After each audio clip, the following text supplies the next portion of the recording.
Prudenza, buonsenso e rispetto delle regole del codice della strada.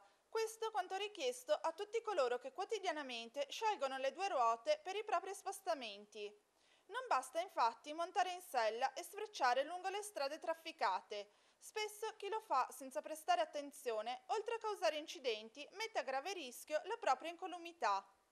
La Polizia Municipale è impegnata da anni nel fare dei corsi ai più piccoli, ai ragazzi, ai bambini nelle scuole, proprio per educarli ad un approccio più maturo e più corretto quando poi si troveranno a essere utenti della strada. Ma sono le regole del buonsenso, della cautela.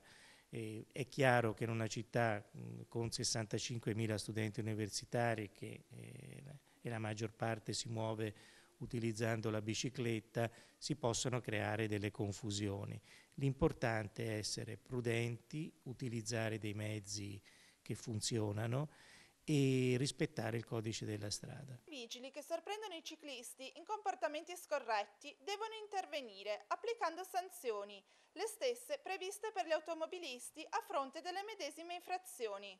Spesso si vedono infatti i ciclisti sfrecciare lungo i passaggi pedonali, andare contromano o che si mettono nelle rotatorie attribuendosi a prescindere la precedenza, o ancora ciclisti che occupano la careggiata procedendo allineati in due se non più persone.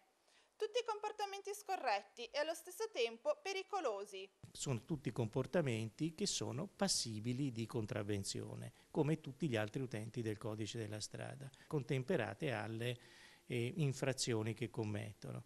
C'è anche la decurtazione dei punti, esempio se un ciclista utilizza e telefona, quindi lascia il manubrio se ha la patente può avere anche la decurtazione dei punti.